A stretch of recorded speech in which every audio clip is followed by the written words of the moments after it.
Hello guys. आज मैं फिर से आ गया आपके लिए एक नया फार्मूला लेके। इफ विथ और, है ना।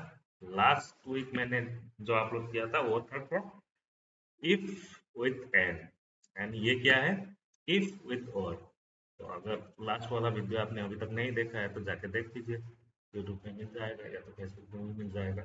तब जाके फिर ये देख लेना, तब आपको समझने में इजी रहे, है ना। चलिए आज ये सीखते हैं इफ विथ और क्या होता है। जैसे लास्ट वाले में था इफ विथ एन, है ना। उसमें क्या था, कंडीशन जितना भी है, जितना भी दिया गया था वो सारा चेक होना, मतलब मैच होना पड़ता था, तब जाके रिजल्ट आता था। लेकिन और में स्लाइटली अलग है। और में दो में से, यहाँ पे दो, जितना भी है कंडीशन, उसमें से अगर ये नहीं तो ये मैच होने से आपका रिजल्ट आ जाएगा। जैसे कि यहाँ पे दिया गया है, कुछ डेटा है, स्टूडेंट नेम, ये सब्जेक्ट्स है, टोटल मार्क्स है, इंडिविजुअल मार्क्स है ना, नेम है।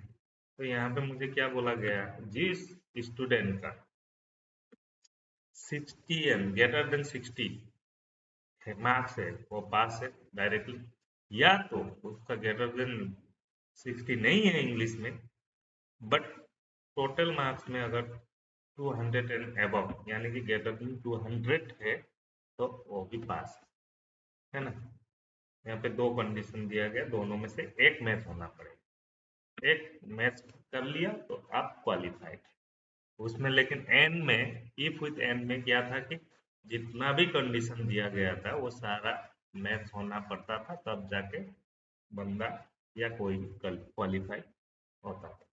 लेकिन यहाँ पे वैसा नहीं, यहाँ पे सिंपल सा बात है। आपको बुखार है, डॉक्टर के पास गए, है ना। डॉक्टर ने बोला दो ऑप्शन है, एक तो इंजेक्शन ले लीजिए, बुखार ठीक हो जाएगा, या तो इंजेक्शन लेने में कोई प्रॉब्लम है तो आप क्या कीजिए, मेडिसिन ले लीजिए, बुखार ठीक हो जाएगा। ये हो गया इफ विथ और। एन लास्ट वाला उसमें क्या था, इफ विथ एन में उसमें था आपको बुखार है, आप डॉक्टर के पास गए, डॉक्टर ने क्या बोला आपको, आपको इंजेक्शन भी लेना पड़ेगा और मेडिसिन भी खाना पड़ेगा। मतलब दोनों आपको करना पड़ेगा, तभी जाके आपका जो बुखार है वो उतरे, नहीं तो नहीं उतरे, है ना। थोड़ा सा एक्सप्लेन करने की कोशिश कर रहा हूँ, शायद आपको समझ में आ गया होगा। तो अभी बिना देरी किए हुए लग जाते हैं काम पे, है ना। यहाँ पे फॉर्मूला लगाएंगे हम, और से स्टार्ट करता हूँ मैं। और, अब और, है ना। और मैं थोड़ा सा यहाँ पे लिखा भी है, और जैसे ही टाइप करेंगे आपको पता चल जाएगा, मतलब यहाँ पे लिखा हुआ आ जाएगा, check whether any of the arguments are true and returns true or false. Returns false only if all arguments are false, है ना, लिखा हुआ। तो अभी यहाँ पे क्या करेंगे, टैप करेंगे ऑब्वियसली। टैप करके यहाँ पे क्या मांगेगा, लॉजिक वन लॉजिक टू। अब मेरा लॉजिक वन क्या है, क्राइटेरिया है। लॉजिक वन है कि इंग्लिश में ग्रेटर देन 60 होना पड़ेगा क्वालिफाई, यानी कि पास होने के लिए, और टोटल मार्क्स में से 200 एंड अबव होना पड़ेगा फॉर द क्वालिफाई, है ना। तो हम पहला कंडीशन, यानी कंडीशन मतलब लॉजिक, लॉजिक वन क्या लेंगे, इंग्लिश। ऑफकोर्स इसको लेके क्या करेंगे, greater than equal 60 comma, logic two क्या है, और ये क्राइटेरिया क्या है, टोटल ग्रेटर देन 200 पास। तो हमें क्या करना पड़ेगा, ये टोटल मार्क्स में से इसको लेंगे, है ना। तो यहाँ पे ग्रेटर देन का साइन लगा के इक्वल लगा के 600 लिख रहा हूँ, क्या हो गया 200, है ना। अभी ये देखिए लॉजिक तो दो ही है मेरे पास, लॉजिक 60 या तो 200। यहाँ पे 4 5 6 7 8 9 जितना भी लगाना चाहते हो, पास जैसा डेटा है उसी हिसाब से लगा रहे हैं। तीन तीन चार पाँच छः, मेरे पास दो ही कंडीशन है, दो ही है। ये फोर, मतलब यहाँ पे 60 और 200, तो मैं दो ही, यहीं तक आएगा मेरा लॉजिक टू खत्म।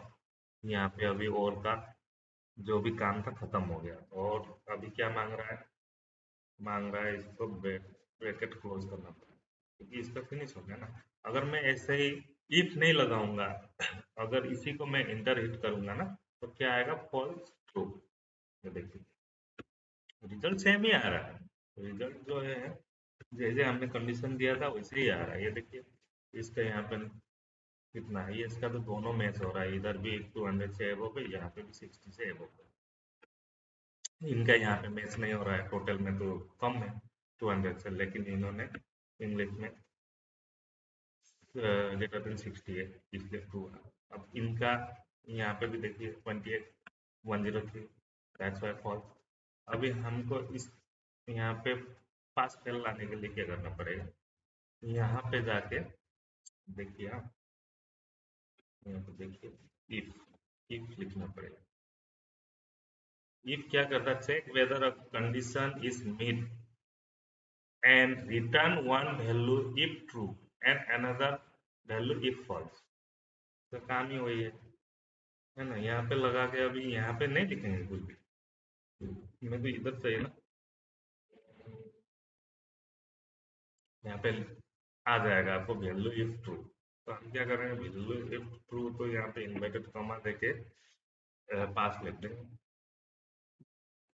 फिर कॉमा लगा के ये वैल्यू इफ फॉल्स। तो हम यहाँ पे ऑब्वियसली डबल इन्वर्टेड कॉमा लगाना मत भूलना जब कभी भी ऐसे लिखते हैं, नहीं तो नहीं आएगा। यहाँ पे हम फिर लिख सकते हैं इसलिए। अब ब्रैकेट क्लोज करने की जरूरत नहीं है, एक्सेल ऑटोमेटिक कर देगा, लेकिन अगर ये कॉमा कहीं पे भी छूट जाता है ना, नहीं होगा फिर आपका ये एरर आ जाएगा। ये देखो पास पास फेल हो गया ना, ये हो गया। अभी फिर से लगा के दिखाता हूँ यहाँ पे, है ना। अभी इफ से स्टार्ट करता हूँ, इफ, है ना। और फिर इफ लिख के भी तो और लिखना ही पड़ेगा, और, है ना। इफ और इफ लिखा, फिर और लिखा, लॉजिक यहीं पे लेते हैं, है ना। ग्रेटर देन 60 कॉमा, इसको ग्रेटर देन 200, ब्रैकेट क्लोज। अभी थोड़ा फास्ट लगा रहा हूँ, कॉमा, पास, डबल इन्वर्टेड कॉमा, फिर से कॉमा, फिर से डबल इन्वर्टेड कॉमा, फेल। मतलब ये आ गया यहाँ पे भी, ऐसा होता है ना। अभी तो आपको समझ में आ ही गया होगा। इफ और इफ विथ और कहाँ कहाँ अप्लाई होता है ना। Thank you. नेक्स्ट वीक फिर कुछ नया लेके आऊँगा। आप कमेंट करके बता भी सकते हो कौन सा फॉर्मूला लेके आऊँ।